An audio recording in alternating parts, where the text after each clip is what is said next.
கிருஷ்ணா ஸ்வீட்டில் கிடைக்கிற சாஃப்ட் மைசூர் பா பண்ணணுன்னா ஒரு பாத்திரத்தில் 2 கப்பு கடலை மாவும் 1.5 கப்பு மில்க் பவுடரும் எடுத்துக்கோங்க. மைசூர் பா சாஃப்டாக வரத்துக்கு இந்த மில்க் பவுடர் தான் சீக்ரெட் இன்க்ரீடியண்ட்.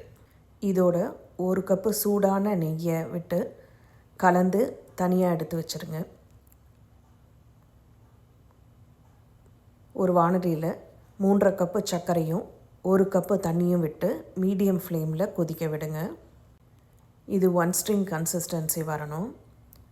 அதாவது இந்த சர்க்கரை பாகு கொதிக்கும்போது விரலில் தொட்டு எடுத்து பார்த்திங்கன்னா ஒரு ஸ்ட்ரிங்கு மாதிரி வரணும்.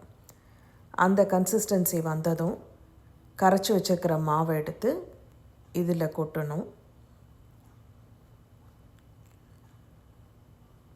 இதை கொட்டும்போதே இன்னொரு கையில் அதை கிளறிக்கிட்டே இருக்கணும். கண்டினியூஸாக அதை ஸ்டிர் பண்ணிகிட்டே இருக்கணும். இந்த மாதிரி பண்ணும்போது 3 கப்பு நெய்யை அரை கப்பாக இன்டர்வல்ஸில் சேர்க்கணும். 1/2 கப்பு விட்டு முதல்ல அது உள்வாங்கினதுக்கப்புறம் அடுத்த 1/2 கப்பு விடணும். இந்த மாதிரி 3 கப்பு நெய்யை இன்டர்வல்ஸில் விட்டு ஒரு ஸ்டேஜில் இது ஒரு மடிப்பாக வரும்.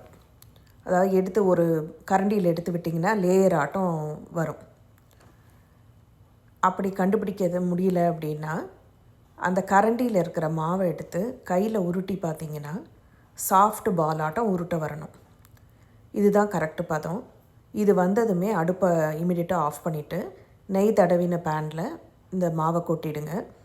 அதை தனியாக எடுத்து வச்சுட்டு 15 நிமிஷம் கழித்து பீஸ் போட்டுட்டிங்கன்னா கிருஷ்ணா ஸ்வீட்டில் கிடைக்கிற மாதிரியான மைசூர் பாகு ரெடி ஆகிடும்.